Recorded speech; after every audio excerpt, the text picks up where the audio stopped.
கூடி வந்திருக்கிற ஒவ்வொரு தெய்வ பிள்ளைகளையும் இயேசுவின் நாமத்தினால வாழ்த்துகிறேன். இந்த நாள்லேயும் ஒரு பாஸ்டர் வருவேன்னு சொல்லியிருந்தாங்க. அதனால் நாங்கள் சரி அவர் வருவார்னு சந்தோஷமாக இருந்தோம். ஆனால் காணலை. ஆனாலும் 4 மணிக்கு பிறகு கர்த்தர் ஒரு வார்த்தையை என்னுடைய இருதயத்திலே பிரகாசிப்பித்தார். அந்த வார்த்தையை உங்களோடு கூட பகிர்ந்து கொள்ளலாம் என்று கர்த்தருக்குள்ளே நான் வாஞ்சிக்கிறேன். ஏசாயா தீர்க்கதரிசன புஸ்தகம் 43வது அதிகாரம் முதல் 2 வசனங்களை யாராவது சத்தமாக வாசிக்கலாம். ஏசாயா தீர்க்கதரிசன புஸ்தகம் 43வது அதிகாரம் முதல் 2 வசனங்கள். யாக்கோபே, உன்னை சிருஷ்டித்தவரும் இஸ்ரவேலை உன்னை உருவாக்கினவருமாகிய கர்த்தர் சொல்லுகிறதாவது, பயப்படாதே, உன்னை மீட்டுக் கொண்டேன், உன்னை பேர் சொல்லி அழைத்தேன், நீ என்னுடையவன். நீ தண்ணீர்களை கடக்கும்போது நான் உன்னோடு இருப்பேன், நீ ஆறுகளை கடக்கும்போது அவைகள் உன்மேல் புரளுவதில்லை, நீ அக்கினியில் நடக்கும்போது வேகாது இருப்பார், அக்கினி ஜுவாலை உன் பேரில் கற்றார். ஆமென். அல்லேலூயா, அல்லேலூயா.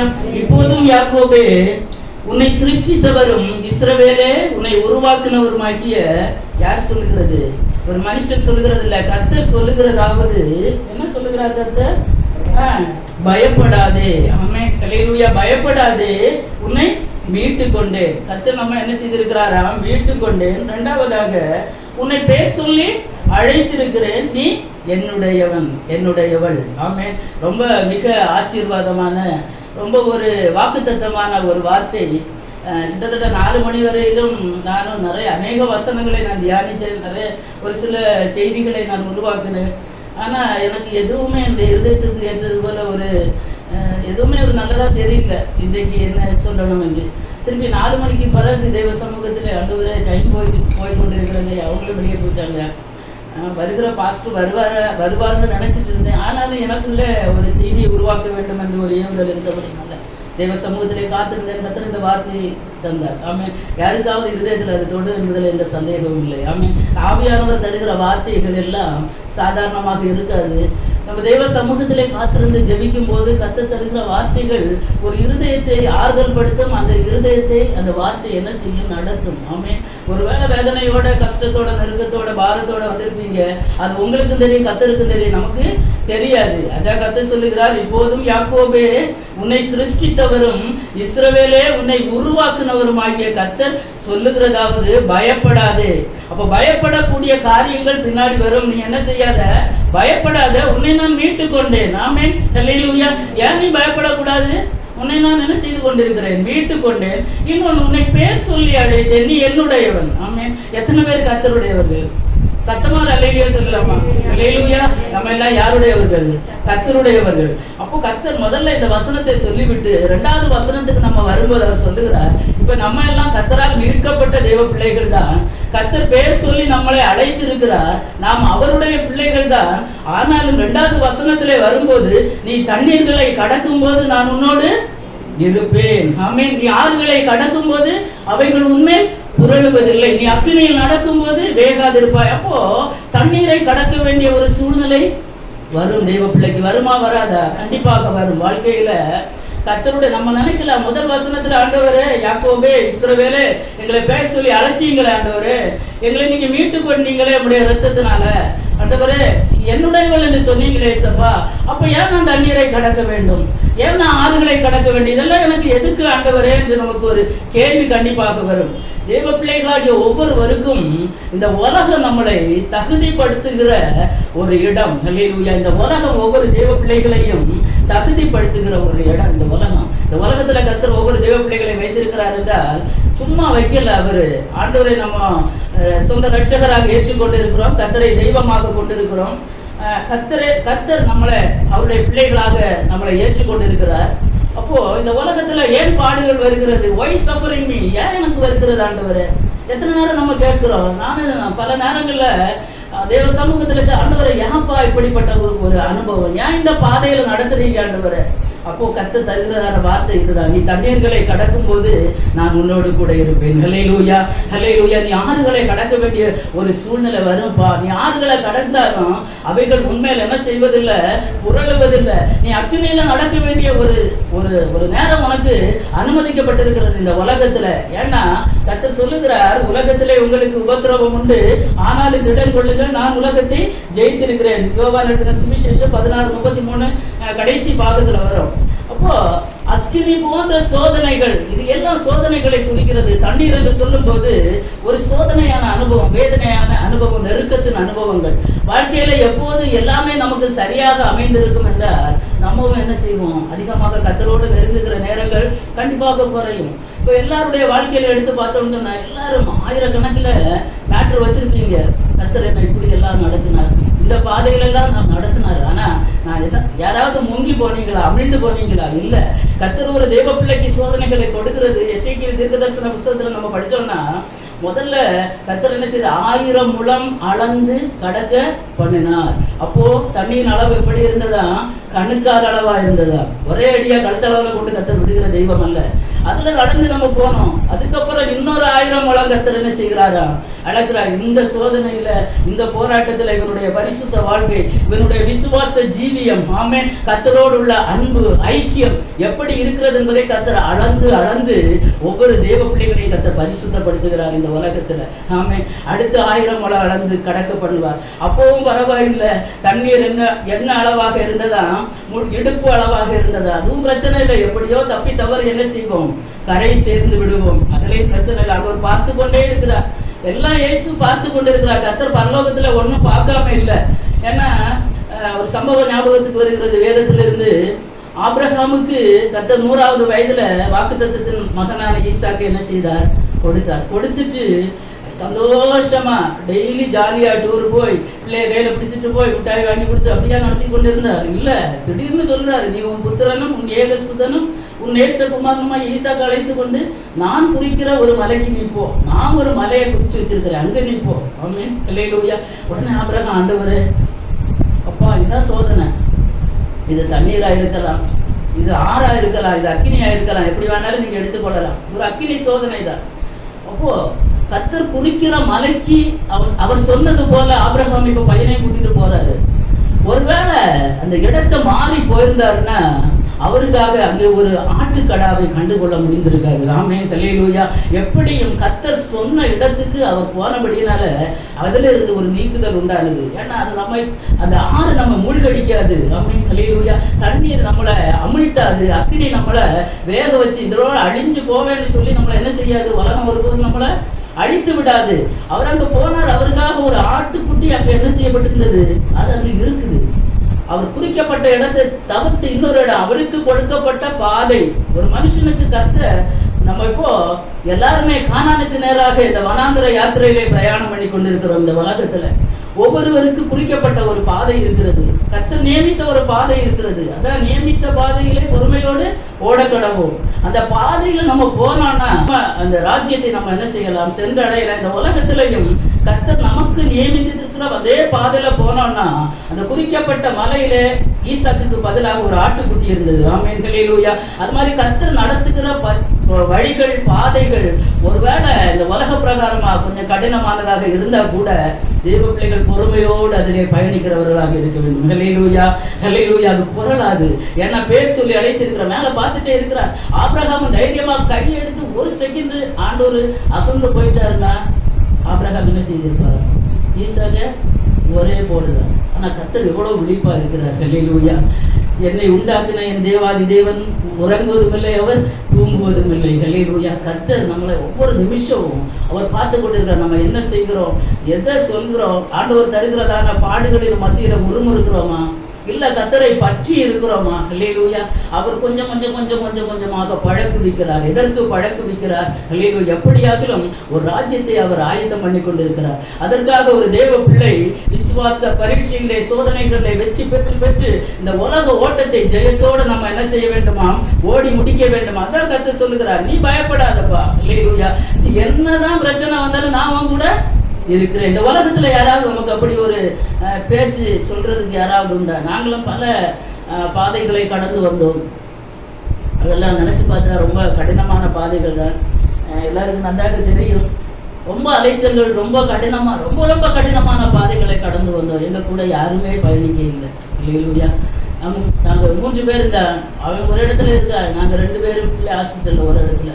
இப்படி அலக்களிக்கப்பட்டோம். எங்க என்ன ஏதுன்னே தெரியாது, திசை தெரியாது, திக்கு தெரியாது. அந்த நேரத்துல எல்லாம் ஒவ்வொரு நாளும் தேவ சமூகத்துல அழுது கொண்டே இருக்க, ஆண்டவரே இந்த பாதையில நான் சொன்ன ஒரே ஒரு வார்த்தை தான், அப்பா தேவ சமூகத்துல நின்று சொல்லுகிறேன், இந்த பாதையை கடக்க என்னால முடியாதப்பா, நீங்க எனக்கு முன்னே போங்க. என்னால இது பார்க்க முடியாது, என்னால இது சகிக்க முடியாது, இதுக்கு மேல என்னால முடியாது, நீங்க பலனை தாங்க, எனக்கு எல்லாத்துக்கும் முன்னாடி நீங்க போங்க ஆண்டவரே, உங்க பின்னாடி நான் வரேன். கிருபைனால கத்தரை முறுமுறுக்கவோ ஆண்டவரே அந்த நேரத்துல கத்தரத்துல பொசுங்காக்கவோ கத்தரை அனுமதிக்கல. ஏன்னா பாடுகள் ஒரு தெய்வ பிள்ளைக்கு, அது சின்ன வயசோ பெரிய வயசோ, இங்கே வயது முதிர்ந்த தாய்மார்கள் இருக்கிறீங்க, அநேக பாடுகள், அநேக வழிகள், பாதைகள் வழியாக நீங்க கடந்து வந்திருப்பீங்க. ஒவ்வொரு உங்க வாழ்க்கையை நீங்க எடுத்து பார்த்தீங்கன்னா, இப்ப சொன்னா மணிக்கூர் கணக்கா நீங்க அதிகமா பேசுவீங்க. இங்க கடந்து வந்த பாதைகளை நாங்க கேட்டா அதுவே எங்களுக்கு இந்த விசுவாச பாதைகளை நாங்கள் ஓடுவதற்கு அது ஒரு உத்வேகத்தை கொடுக்கும். அதுல எந்த சந்தேகமும் இல்லை.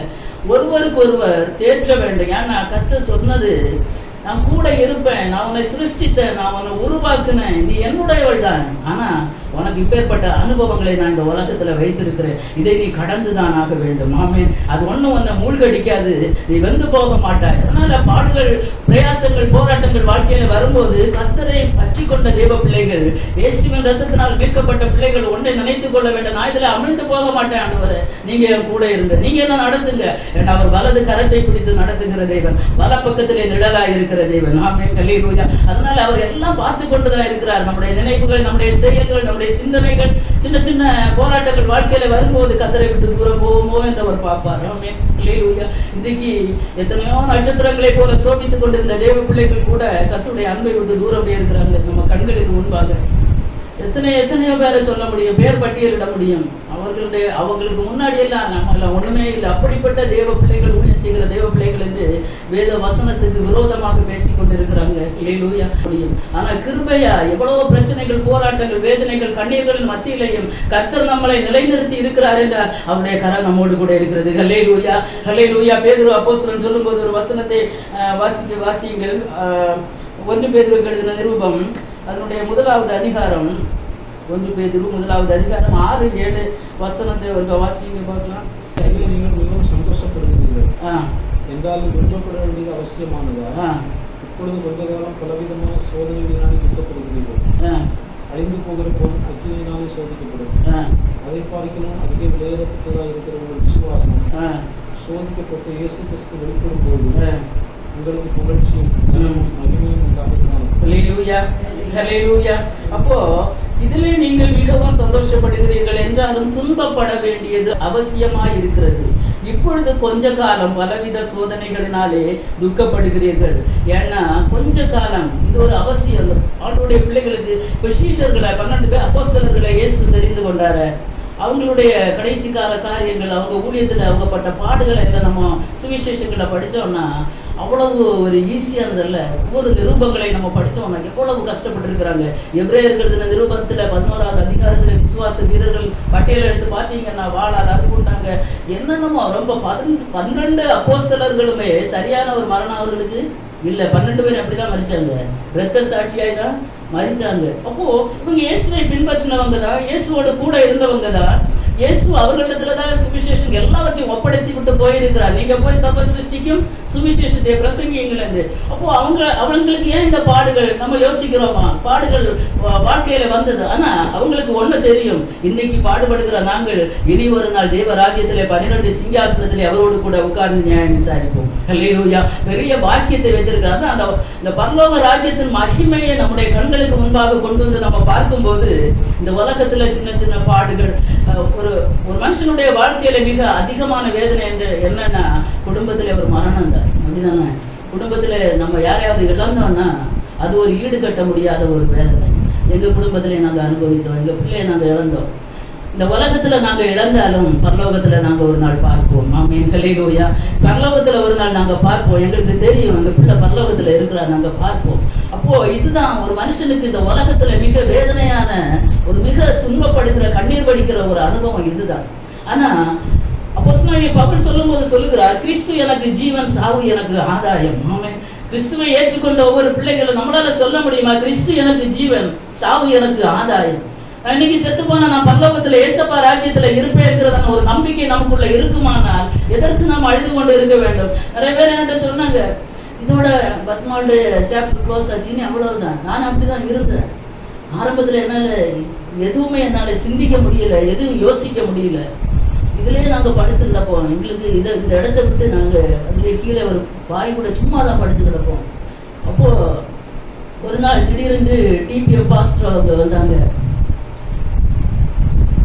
அவர் வேற ஒரு வீட்டுக்கு போக வேண்டியது. ஆனால் அவர் திடீர்னு கேட்டுக்கிட்ட வந்து நினச்சி 2 பிரதர்ஸ் கூட வந்தாங்க. அவர் கேட்ட உள்ளே வரலாமா அப்படின்னு கேட்டாங்க. அப்போ இவங்க போய் பாஸ்டர் வாங்க அப்படின்னு. பாஸ்டர் அதில் வந்துட்டு, ஐயோ உங்களை தெரியலையே, நீங்கள் எங்கள் சர்ச்சுக்கு வரவங்க இல்லையே அப்படின்னு. ஆமாம் பாஸ்டர், நாங்கள் சர்ச்சுக்கு வரவங்க இல்லை. இல்லை நான் உள்ளே வரலாமா? அப்போ ஒரு 10 நாள் கூட ஆகலை பிள்ளை கத்துடைய ராஜ்யத்திற்கு போய். இப்போ வரலாம்னு சொன்னோம். அவர் வந்து உட்கார்ந்தார். அப்போ நான் இதில் உட்காந்துருந்தேன். என்ன பார்த்தோன்னே, சிஸ்டர் பிள்ளைக்கு சுகம் இல்லையா அப்படின்னு கேட்டாங்க. இல்லை அப்படின்னு சொல்லி எங்கள் கதைகளை சொன்னபோது கிட்டத்தட்ட 1.5 மணி நேரம் அவர் உட்கார்ந்து எங்கள் கூட பேசினார். ஹல்லேலூயா. ஒரு பரிசுத்தவானை கர்த்தர் எங்களுக்காக அனுப்பினார். அநேக வேத வசனங்களை அவர் எங்களோடு பேச ஆரம்பித்தார். அவர் கடைசியாக சொன்னார், நீங்கள் துக்கப்படக்கூடாது. உங்கள் பிள்ளை எருசலேமின் வீதிகளில் அவள் விளையாடி கொண்டு இருக்கிறார். எங்கள் குடும்பத்திலே இதே நிலைமை வந்தது. என்னுடைய சகோதரி, என்னுடைய அக்காவின் மகள் மரித்து போனாள். கிட்டத்தட்ட என் அக்கா மெண்டல் ஆகிவிட்டாங்க. அவளுக்கு கிறுக்கே வந்து விட்டது. ஆனால் நாங்கள் ரொம்ப போராடி அவளை மீட்டு கொண்டோம். ஆனால் கர்த்தர் உங்களை பலப்படுத்துவார். பிரதர், சிஸ்டர், நீங்கள் அழக்கூடாது, நம்ம பிள்ளை தேவ ராஜ்யத்தில் இருக்கிறான்னு சொல்லி எனக்கு ரொம்ப என் வாழ்க்கையில மறக்க முடியாது. ஏன்னா எங்களை பார்க்கவோ எங்களை தேர்ச்சவோ எங்களுக்கு யாருமே எந்த ஊழியக்காரங்களும் இந்த பக்கம் தர வைக்கல. என்ன கர்த்தர் எங்களை தனிமையில் எங்களை உருவாக்குனார். ஆமென். ஹல்லேலூயா. யாருமே யார் ஆறுதல் படுத்தினாலும் ஆறுதல் ஆகாது. ஆனால் ஒரு பரிசுத்தவானுடைய வார்த்தைகள் வேத வசனத்தை அவர் எடுத்து எங்களுக்கு கிட்டத்தட்ட 1.5 மணி நேரத்துக்கு மேலே எங்கள் கூட அவர் இருந்து பேச ஆரம்பித்தார். ஹல்லேலூயா. சில நேரங்களில் கர்த்தர் தனிமைப்படுத்துவார். நாங்கள் விரும்பினவங்க, நாங்கள் எதிர்பார்த்தவங்க, எந்த நிறைய ஊழியக்காரங்களை எங்களுக்கு தெரியும். அவங்க குடும்பம் ஃபுல்லாக ஊழியக்கார குடும்பம். எங்களுக்கு ஐபிஎஸ்சியில் அத்தனை பேரும் எங்களுக்கு வேண்டப்பட்ட குடும்பங்கள் தான் இருந்த. கர்த்தர் தனிமையில் பழக்குவித்தார். அதுக்கப்புறமாக ஒரு 10 டேஸ்க்கு அப்புறமாக தேவ சமூகத்தில் போய் அழ ஆரம்பித்தாங்க. ஆண்டவர் எப்படி இருந்தால் என் அருமை என்னமாய் போகும் என்று எனக்கு தெரியாது. ஆண்டவர் அப்போ கர்த்தர் ஒரு சில வார்த்தைகளோடு இடைப்பட ஆரம்பித்தார். பரிசுத்த ஆவியானவர் அவருடைய ஒரு திவ்ய சமாதானம், தேவ சமாதானம் என்பது ஒரு சாதாரண விஷயம் அல்ல. நான் இன்னைக்கு இந்த இடத்துல நின்று உங்களுக்கு இடத்துல சொல்றேன்னா, கிட்டத்தட்ட 2 வருஷங்கள் ஆக போகுது. இந்த 2 வருஷத்துக்குள்ளே எத்தனையோ பேரை ஆறுதல் படுத்த கர்த்தர் உதவி செய்தார். ஹல்லேலூயா. இப்பேற்பட்ட அனுபவத்தில் இருக்கிறவங்களை நான் சொல்றேன், ஏமா நானும் இந்த பாதையில தான் கடந்து வந்தேன், இதே வழியில தான் நானும் கடந்து வந்தேன், இதே பாதையில தான் நான் பயணித்தேன். எனக்கு கர்த்தர் சமாதானத்தை தந்தார், ஆறுதலை தந்தார். ஏன் உங்களுக்கு தர மாட்டார்? இயேசுவை தானே தெய்வமாக கொண்டிருக்கிறேன். நம்ம ஒரு நாள் பார்க்கலாமே. இந்த உலகத்துல ஒருவேளை நமக்கு சில வேதனைகள், ஏன்னா நம்ம மரிக்கிறது வரையிலும் நம்ம பிள்ளையுடைய ஞாபகங்கள் எல்லாம் நமக்கு வரதான் செய்யும். ஆனா அதுல அமிழ்ந்து போகாதபடி இதுதான் ஆறுகளை கடக்கும் போது அவைகள் உண்மையில் என்ன செய்யாது, உருளுவது இல்லை. அக்கினியில நீ நடப்ப, ஆனா உன்னை வேக விட மாட்டார். ஆமே. அப்படின்னா நம்ம அப்படியே அழிந்து போவோம். விசுவாச மார்க்கத்தை விட்டே நம்ம என்ன செய்வோம், வழி விலகி போவோம். கர்த்தர் பார்த்து கொண்டு இருக்கிறார். நம்ம அமிழ்ந்து போக அவர் விடுகிற தெய்வம் அல்ல. அதுதான் பேதுரு அப்போஸ்தலன் சொல்லும் போது சொல்லுகிறார், கொஞ்சம் பாட அனுபவிக்க வேண்டியது அவசியமா இருக்கிறது. ஹல்லேலூயா. ஹல்லேலூயா. ஹல்லேலூயா. வராது நமக்கு பாட அனுபவிக்கிறது அவசியம்னு சொன்னா நம்ம அதை விரும்ப மாட்டோம். ஆனா பாடுகளின் வழியாக வருகிற தெய்வ பிள்ளைகளுக்கு பரலோகத்துல ஒரு மேன்மையான அனுபவம் உண்டு. ஆமென். ஹல்லேலூயா. அநேக பாடுகளின் வழியாக தான் எங்க போக வேண்டுமா, பரலோக ராஜ்யத்துல தான் போக வேண்டுமா. ஹல்லேலூயா. சங்கீதத்துல ஒரு வசனத்தை வாசிங்க. சங்கீதங்களின் புஸ்தகம் 66வது சங்கீதம் 10, 11, 12 ஆகிய வசனங்கள். தேவனே, எங்களை சோதித்து வெள்ளியை புடமிடுகிறது போல எங்களை புடமிட்டு எங்களை வலையில் அகப்படுத்தி எங்கள் விடுதலையின் மேல் வருத்தமான பாரத்தை ஏற்றினீர். மனுஷரை எங்கள் தலையின் மேல் ஏறி போக பண்ணினீர். தீயையும் தண்ணீரையும் கடந்து வந்தோம். செழிப்பான இடத்தில் எங்களை கொண்டு வந்து விட்டீர். ஆமென். ஹல்லேலூயா. சங்கீதக்காரன் தன்னுடைய அனுபவத்தில் எடுத்து சொல்லுகிறார், தேவனே எங்களை சோதித்தீர். எப்படி சோதித்தீர்? வெள்ளியை புடமிடுகிறது போல எங்களை என்ன செய்தீர், புடமிட்டீர். கர்த்தர் உட்கார்ந்து புடமிடுவாராம். நம்ம தீர்க்கதரிசன புக்கில் இறைமையில பார்த்தோம்னா கர்த்தர் உட்கார்ந்து புடமிடுவாராம் ஒரு தேவ பிள்ளைய. அப்போ நம்ம கர்த்தர் புடமிடும் போது சில வேதனைகள், சில வேதனையான அனுபவங்கள் உலகத்துல நடக்கும். ஆனா புடமிட்ட பின் சுத்த பொன்னாக உள்ளவனாக விளங்குவேன். யோபுவை பார்த்தீங்கன்னா 10 பிள்ளைகளும் ஒரே நேரம் மரித்து போனது. தனக்கு இந்த ஆஸ்திகள் சம்பத்து எல்லாம் நஷ்டமானது. அவர் சொல்லுகிறார், நான் நிர்வாணியாய் என் தாயின் கற்பத்திலிருந்து வந்த நிர்வாணியாய் விடத்திற்கு திரும்புவேன். கர்த்தர் கொடுத்தார், கர்த்தர் எடுத்தார், அவருக்கு ஸ்தோத்திரம். எப்படிப்பட்ட தேவ மனிதர்களை பரிசுத்த வேதாகமத்திலே கர்த்தர் நமக்கு முன்மாதிரியாக வைத்திருக்கிறார் என்று நம்ம பார்ப்போம்னா, நம்ம படுகிற பாடுகள் எல்லாம் ஒரு அம்சம் தான். அப்படியான இந்த நாட்களிலே நமக்கு இருக்கிறதா இந்த சின்ன சின்ன கஷ்டங்கள், பாடுகள், பிரயாசங்கள் மத்தியில கர்த்தரை நாம் பற்றி கொள்ள பிடித்துக் கொள்ள வேண்டும். பற்றி கொள்ளணும், அவரை விடாமல் பற்றி கொள்ளணும். ஹல்லேலூயா. விடாமல் பற்றி கொள்ளுகிற ஒரு தெய்வ பிள்ளையை கர்த்தர் கைவிடவே மாட்டார். அதனால அவர் ஆசீர்வதிக்க மாட்டாரான்னு கேட்டா, இல்ல, அவர் ஆசீர்வதிக்கிற தெய்வம். ஆமென். அவர் நம்மை தெரிந்து கொண்டிருக்கிறார், நம்மை பேர் சொல்லி அழைத்திருக்கிறார். நீ என்னுடையவன் என்று சொல்லுகிறார். என்னுடையவன், என்னுடைய பிள்ளைக்கு வேண்டிய காரியங்களை நான் செய்வேனா செய்ய மாட்டேனா? செய்வேன். என் பிள்ளைக்கு வேண்டியதை நான் என்ன செய்வேன். அப்போ கர்த்தர் நம்மை என்னுடையவள் என்று சொல்லும் போது நம்முடைய காரியங்கள் எதுல எல்லாம் இன்னும் நிரப்பப்படாத காரியங்கள், இன்னும் நமக்கு கிடைக்காத ஆசீர்வாதங்கள், நன்மைகள், இல்ல நம்முடைய சரீர பலவீனங்கள் எதுவாக இருந்தாலும் அதிலிருந்து கர்த்தர் விடுதலையை தருவார். ஆமென். ஒருபோது அவர் கைவிடுகிற தெய்வம் அல்ல. ஹல்லேலூயா. இதெல்லாம் சின்ன போராட்டங்கள் தான். இது நம்மை அமிழ்த்தாதபடிக்கு நம்முடைய விசுவாச வாழ்க்கையிலே நாம் கர்த்தரை பிடித்துக் கொள்கிறவர்களாக இருக்க வேண்டும். இங்கே சங்கீதக்காரன் சொல்லுகிறார், எங்களை வலையிலே அகப்படுத்தி எங்கள் இடுப்புகளின் மேல் எப்படிப்பட்ட பாரம்? வருத்தமான பாரம். ஹல்லேலூயா. இடுப்புகளின் மேல் வருத்தமான, அப்ப எழுப்பி நிற்க முடியாத ஒரு சூழ்நிலையில அவர் சொல்லுகிறார். இடுப்புல பெரிய பாரம் சொன்னா ஒரு மனுஷனால என்ன செய்ய முடியாது? எழுப்பி நிற்க முடியாது. அது மட்டும் இல்ல, மனுஷனை எங்கள் தலையின் மேல் ஏறி போக பண்ணி, இது ஒரு பக்கம் இருக்க மனுஷனுடைய நிந்தனைகள், அவமானங்கள் இன்னொரு பக்கம். தலைக்கு மேல ஏறி போகிறானா மனுஷன். ஐயோ, நான் பாரு, பைபிள் எடுத்துட்டு போறாளா, ஜெபிக்கிறாளா, வேத கோயிலுக்கு போறாளா, என்ன நடந்தது, என்ன கிடைச்சது? இதான் மனுஷனை தலையின் மேல் ஏறி போக பண்ணுகிறது. தீயையும் தண்ணீரையும் கடந்து வந்தோம்னு சொல்லுகிறார். கடைசியாக செழிப்பான இடங்களிலே எங்களை கொண்டு வந்து விட்டீர்கள். ஹல்லேலூயா. தீயையும் தண்ணீரையும் கடந்து வருகிற ஒரு பிள்ளைக்கு தான் செழிப்பான ஒரு இடம். ஒரு ஏற்றம் ஏறி வந்தீங்கன்னா அடுத்து என்ன இருக்கும்? ஒரு இறக்கம் தானாக வரும். ஹல்லேலூயா. பகல் 12 மணி நேரம் இருக்கிறது. அடுத்து ஒரு இரவு, ஒரு ராத்திரி இருட்டுதான். அந்த ராத்திரி 12 மணி நேரத்தை கடந்தோம்னா அடுத்து என்ன வருகிறது? ஆட்டோமேட்டிக்கா ஒரு பகல் வருகிறது. இதுதான் வாழ்க்கை. சில காரியங்கள், சில இருளான காரியங்கள் எல்லாம் ஒரு இருட்டான ஒரு ராத்திரியை போல நம்ம கடத்தி விட பழக வேண்டும். ஆமே. இங்க அவர் பட்ட பாடுகள், இதுதான் பரிசுத்தவான்கள் கடந்து வந்த பாதைகளை நாம் கவனிக்கணும், வாசிக்கணும். அந்த வார்த்தைகளை எல்லாம், ஆண்டவரே இப்படியெல்லாம் இருக்கிறதே, ஆண்டவரே இன்னைக்கு இப்படிப்பட்ட பாதையில நானும் கடந்து போய் கொண்டிருக்கிறேனே தகப்பனே, என்னை நீங்க பாதுகாத்து கொண்டுங்கப்பா, என்னை பலப்படுத்துங்கப்பா, எனக்கு நியமித்திருக்கிற பாதையில நான் பொறுமையோடு ஓடும்படியான கிருபை எனக்கு தாங்கன்னு நம்ம என்ன செய்யணும்?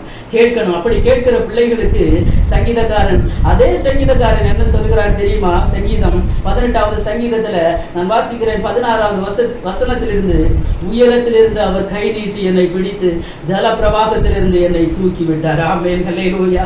இப்போ எசேக்கியேல நம்ம பார்த்தோம்னா, இப்போ தண்ணி 1000 குடம் திருப்பி அளந்த போது கடக்க முடியாத நீச்சல் ஆழமா இருந்தது. நீச்சல் ஆளானோன்னா நம்மளால என்ன செய்ய முடியல? தத்தளிக்கிறது. உடனே ஆண்டவர் பார்த்து கொண்டு இருக்கல, தோள் மீது சுமந்து கொண்டு போகிற தெய்வம். ஹல்லேலூயா. நம்மளால கடக்க முடியாத சூழ்நிலைகளை நம்மளை தோள் மீது சுமக்கிற ஒரு நல்ல தெய்வம் நமக்கு இருக்கிறார். ஹல்லேலூயா. கடக்க முடியாத சூழ்நிலை, கடக்க முடியாத வேதனை, தனிமையில இருந்து இன்றைக்கு யோசித்துக் கொண்டிருக்கிறீங்களா? ஆண்டவரே, என் வாழ்க்கையில இப்படி ஒரு சோதனை நீங்க அனுமதித்தீங்களாப்பா, நான் எத்தனை நாள் நான் கண்ணீர் விட்டு கொண்டு இருப்பேன், எத்தனை நாள் இப்படி நான் இருப்பேன், தனிமையில இருக்கிறேன் ஆண்டவரே. இல்ல, உயரத்திலிருந்து அவர் கை தூக்கி நம்மை தூக்கி எடுக்கிற தெய்வம். ஹல்லேலூயா. ஜல பிரவாகத்திலிருந்து, இன்னைக்கு ஜல பிரவாகத்துக்குள்ள உட்கார்ந்து இருக்கிறீங்களா? ராவும் பகலும் கண்ணீரை எனக்கு உணவாயிற்று என்று சொன்னது போல, படுக்கையில ராஜாமங்களிலே கட்டிலை கண்ணீரால் எத்தனை நாள் நினைக்கிறீங்க? அது சின்னவங்க ஆனாலும், பெரியவங்க ஆனாலும், வயதானவங்க ஆனாலும், தன்னுடைய வாழ்க்கையில ஒரு வேதனையான அனுபவங்கள் வரும்போது, யாரும் இல்லாத நேரத்துல தெய்வ சமூகத்திலே அழும்போது அவர் பார்த்து கொண்டு இருக்கிற தெய்வம் அல்ல, அவர் உயரத்திலிருந்து கை தூக்கி ஜல பிரவாகத்திலிருந்து வெளியே எடுக்கிற தெய்வம். ஆமென். ஹல்லேலூயா. எங்களிலும் அதிக பலவான்களாய் இருந்த என் பலத்த சத்துருக்களுக்கு, என்னை பகைக்கிறவர்களுக்கும் என்னை விடுவித்தார். ஆமென். இதெல்லாம் கடந்து வருகிற ஒரு தேவ பிள்ளையே, உங்களை எத்தனைதான் உங்களோட பலவான்கள் உங்களுக்கு விரோதமாக எழும்பலாம், சத்துருக்களாக எழுப்பி நிற்கலாம், அவர்கள் கையிலிருந்து கர்த்தர் விடுவிக்கிற தெய்வம். என் ஆபத்து நாளில் எனக்கு எதிரிட்டு வந்தார்கள், கர்த்தரோ எனக்கு ஆதரவாக இருந்தார். ஆமென். இப்போ ஜனங்கள் என்ன ஆபத்து நாள்ல, நம்மளோ ஆபத்துல இருக்கிறோம், அதே நாள்ல தான் மனுஷர் கூட நமக்கு எதிராக பேசுவாங்க, 4 வார்த்தை எதிராக பேசுவாங்க. இதெல்லாம் ஒரு ஆவிக்குரிய பிள்ளைக்கு இதெல்லாம் நியமிக்கப்பட்ட பாதை. நம்ம வேதனையில் இருக்கும்போது தான் இன்னும் கொஞ்சம் என்ன செய்வாங்க? குத்துவாங்க. நாங்கள் அதை அனுபவிச்சோம். எத்தனையோ ஃபோன் கால், ஐயோ எத்தனையோ சொல்ல முடியாது, அதெல்லாம் நான் சொல்ல விரும்பல. அவ்வளவு வேதனைகள், நெருக்கங்கள். ஒரு வேதனையை அனுபவித்து வேதனையில வாழ்க்கையில மூழ்கி இருக்கிற எங்களுக்கு வருகிறதான மனுஷனுடைய நிந்தைகள் அவமானங்கள் சாதாரணமல்ல. கர்த்தர் நம்மை பேர் சொல்லி அழைத்திருக்கிறார். என்னுடையவர், நீ என்னுடையவர் என்று சொல்லி இருந்தார். ஆபத்து நாளில் எதிர்த்து வந்தால் கர்த்தர் நமக்கு ஆதரவாக இருப்பார். ஆமென். வாக்குத்தத்தமாக பிடித்துக் கொள்ளுங்கள். அல்லேலூயா.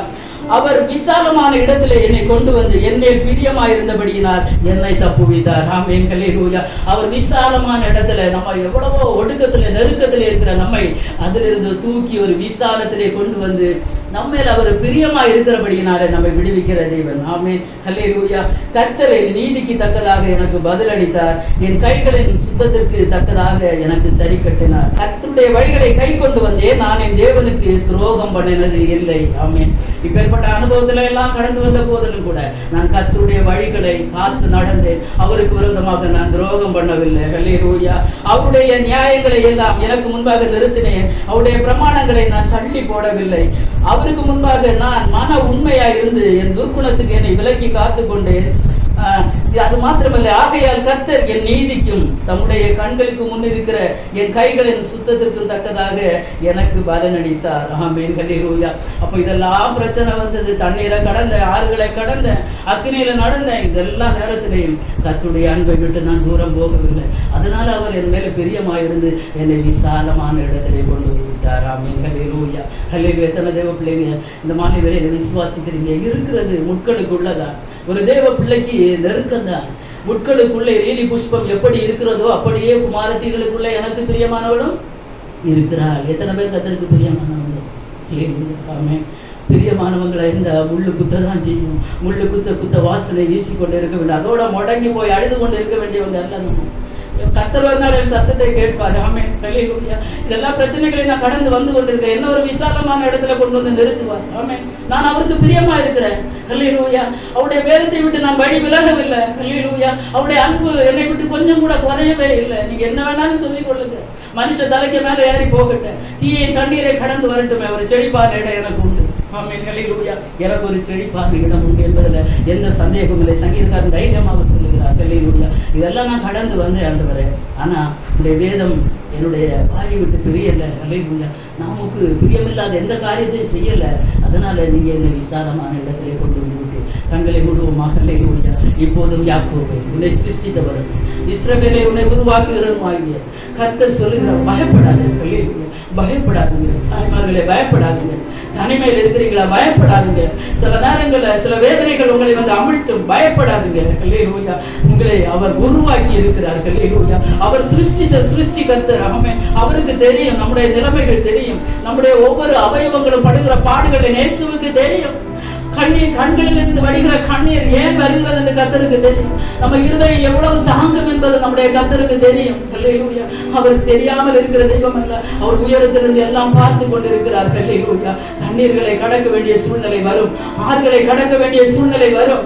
அக்னியில நடக்க வேண்டிய சூழ்நிலை வரும். ஆனா ஒன்று உங்களை சேதப்படுத்தாது. அல்லேலூயா. அல்லேலூயா. அல்லேலூயா. கர்த்தர் சொல்லுகிறதான வாக்குத்தத்தம், நான் உன்னை பேர் சொல்லி அழைத்தேன், நீ என்னுடையவன். அல்லேலூயா. நீ என்னுடையவன். ஆமென். அல்லேலூயா. நீ என்னுடையவன். எல்லாரும் வாய்களை திறந்து தேவ சமூகத்தில், அப்பா ஆண்டவரே, நீங்க என்ன பேர் சொல்லி அழைத்திருக்கிறீங்க. ஆண்டவரே, அப்பா உங்க கருத்துக்குள்ள நான் இருக்கிறேன். அப்பா உங்க மறைவுக்குள்ள நான் இருக்கிறேன். ஆண்டவரே, இப்படிப்பட்டதான அனுபவங்களே வாழ்க்கையில இருக்கிறது உண்மைதான். அப்பா அல்லேலூயா.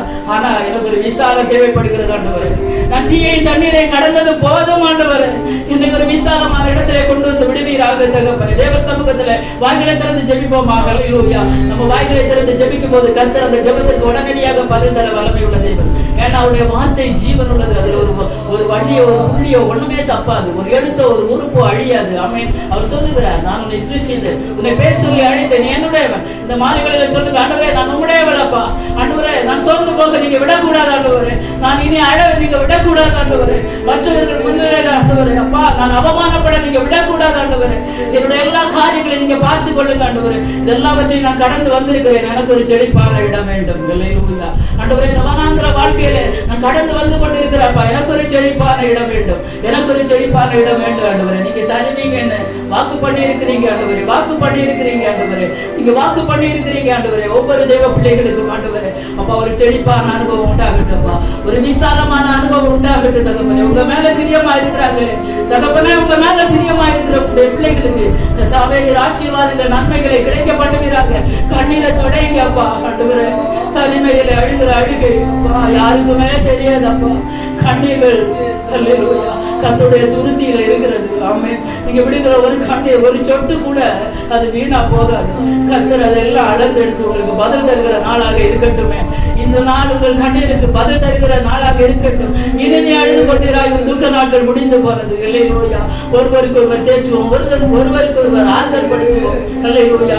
நம்முடைய கர்த்தர் பரலோகத்திலிருந்து எல்லாவற்றையும் பார்த்து கொண்டிருக்கிறார். தமக்கு சித்தமான எல்லாவற்றையும் செய்ய அவர் வல்லமை உள்ள தேவன். தேவ சமூகத்துல இனி நம்ம அழ வேண்டிய தேவையில்லை, இனி கண்ணீர் வடிக்க வேண்டிய தேவையில்லை. அல்லேலூயா. மனுஷர் முன்பாக இனி தலை குனிய வேண்டியது அவசியம் இல்லை. எத்தனை பேர் விசுவாசிக்கிறீங்க? அல்லேலூயா. அல்லேலூயா. படிப்போமா? அல்லேலூயா.